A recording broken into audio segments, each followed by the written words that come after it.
Assalamualaikum warahmatullahi wabarakatuh. Saya Zaitun Nijar Pohan akan melakukan presentasi untuk menyelesaikan tugas UTS Basic Keislaman dengan mata kuliah Fikih dan Praktek Ibadah dengan dosen pembimbing yaitu Kak Misnan Dewi. Presentasi saya kali ini berjudul Zakat Fitrah. Baik, saya akan mulai dengan pengertian zakat itu sendiri. Menurut istilah, zakat bermakna mengeluarkan sebagian harta tertentu yang telah diwajibkan Allah untuk diberikan kepada orang-orang yang berhak menerimanya dengan kadar haul tertentu dan memenuhi syarat dan rukunnya. Secara bahasa, kata zakat berarti tumbuh, berkembang, subur atau bertambah, dan fitrah menurut bahasa adalah kejadian asli, perangai dan membuka puasa.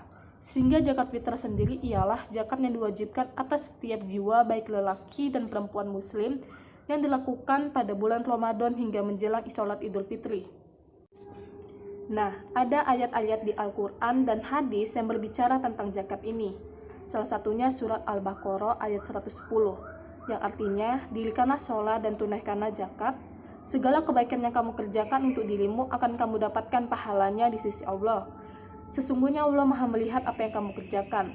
Lalu hadis yang membicara tentang zakat ini seperti Rasulullah Shallallahu Alaihi Wasallam bersabda, Islam dibangun atas 5 tiang pokok, yakni kesaksian bahwa tiada Tuhan selain Allah dan Muhammad Rasulullah, mendirikan sholat, berpuasa pada bulan Ramadan, menunaikan zakat dan naik haji bagi yang mampu. Hadis riwayat Bukhari.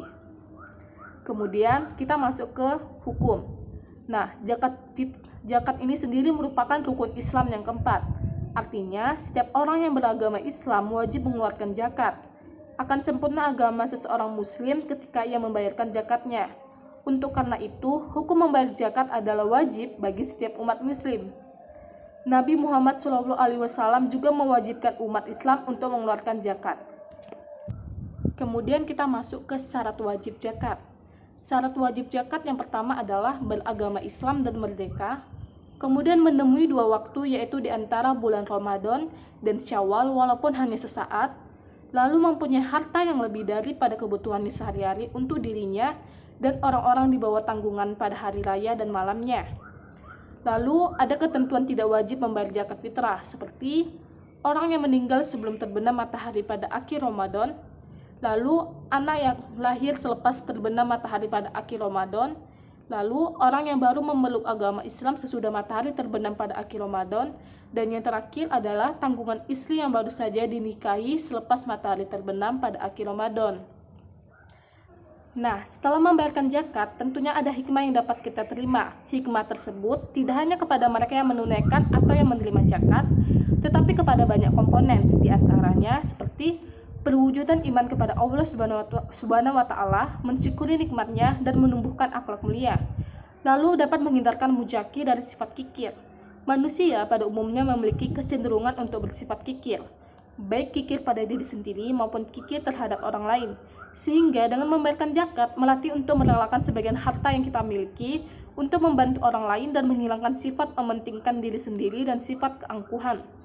Dengan membayarkan zakat, kita dilatih untuk mengikhlaskan harta yang kita punya. Nah, zakat juga dapat menumbuhkan keberkahan pada harta yang kita zakati. Zakat dapat mensucikan jiwa seorang muslim dari sifat kikir, dan zakat dapat membantu mengurangi kemiskinan. Kemudian kita masuk ke dalam ukuran dan benda yang wajib dizakatkan. Kadar zakat fitrah yang wajib dikeluarkan oleh masing-masing individu adalah 1 sok, yakni sama dengan 4 mud. Adapun 4 mud jika dikonversikan dengan timbangan saat ini adalah kira-kira 2,5 kg. Tetapi ada juga yang mengatakan 3 kg dan yang lebih baik dilakukan adalah ihtiyat atau berhati-hati. Dari Ibnu Umar radhiyallahu berkata, Rasulullah SAW mewajibkan zakat fitrah 1 sok kurma atau gandum pada budak, orang merdeka, laki-laki, perempuan, anak kecil, dan orang dewasa dari umat Islam dan memerintahkan untuk membayarkannya sebelum mereka keluar untuk sholat id. Nah, dari hadis di atas dirumuskan bahwa makanan yang wajib dikeluarkan untuk zakat fitrah adalah makanan pokok seperti beras atau gandum atau jagung dan lain-lain. Adapun besarnya zakat fitrah menurut ukuran sekarang adalah 2,5 kg. Demikian menurut mazhab Maliki dan Syafi'i. Sedangkan menurut Hanafi yang dibayarkan adalah membayarkan harga dari makanan pokok yang dimaksud atau diuangkan. Karena di Indonesia selain beras banyak juga yang membayar zakat fitrah dengan uang. Nah, dalam membayarkan zakat fitrah, ada 5 waktu untuk membayarkan zakat fitrah. Seperti yang pertama, ada waktu yang diperbolehkan, yaitu zakat fitrah diserahkan tanggal 1 Ramadan sampai hari penghabisan Ramadan. Yang kedua, ada waktu wajib, yaitu zakat fitrah diserahkan dari terbenam matahari atau waktu maghrib penghabisan Ramadan. Yang ketiga, ada waktu yang lebih baik atau sunnah, yaitu zakat fitrah diserahkan atau dibayarkan sesudah sholat subuh, sebelum pergi sholat id, dan sebelum khotib naik mimbar untuk khutbah. Lalu ada waktu makruh, yaitu membayarkan zakat fitrah sesudah sholat hari raya, tetapi sebelum terbenam matahari pada hari raya tanggal 1 Syawal.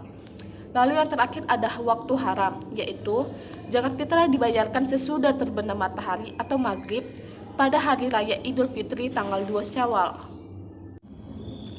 Lalu masuk ke hukum menyalahgunakan uang zakat. Para pembayar zakat tentu saja ingin menzakat mereka tersalurkan kepada orang yang benar-benar membutuhkan, kepada mustahik yang sebenarnya. Namun bagaimana jika ada orang yang menyalahgunakan zakat atau malah mengkorupsinya? Tentunya mereka akan mendapat dosa besar karena memakan harta yang bukan milik mereka. Selain itu, bagi yang menyalahgunakan zakat akan terjerat dalam Undang-Undang Pengelolaan Zakat, yaitu pasal 37 Undang-Undang. Selain itu, bagi yang menyalahgunakan zakat akan terjerat dalam UU PJ nomor 23 tahun 2011. Nah, kemudian kita masuk ke penerima zakat. Terdapat 8 golongan yang berhak menerima zakat, tetapi untuk zakat fitrah haruslah diutamakan untuk fakir miskin. Kedelapan golongan tersebut ialah orang fakir, orang miskin, amil, hamba sahaya, fisabilillah, mualaf, orang yang berhutang, dan ibnu sabil atau musafir. Nah, kesimpulan dari penjelasan zakat fitrah yang sudah saya terangkan ini adalah penunaian zakat merupakan kewajiban bagi umat Islam yang mampu sesuai dengan syariat Islam. Zakat merupakan pranata keagamaan yang bertujuan untuk meningkatkan keadilan, kesejahteraan masyarakat, dan penanggulangan kemiskinan. Ada banyak ayat-ayat di Al-Quran serta hadis yang memerintahkan untuk menunaikan zakat. Sebanyak perintah tersebut akan banyak hikmah yang dapat dirasakan saat membayar zakat. Salah satunya yaitu penyucian jiwa dari perilaku kotor sehingga dapat lebih menyempurnakan ibadah kita selama di bulan Ramadan. Dalam penunaian zakat fitrah tidak boleh sembarangan dalam waktu pembayaran apa yang dizakatkan serta tata cara pembayarannya. Baik, mungkin itu saja yang dapat saya sampaikan dalam presentasi kali ini. Saya pamit undur diri dan terima kasih.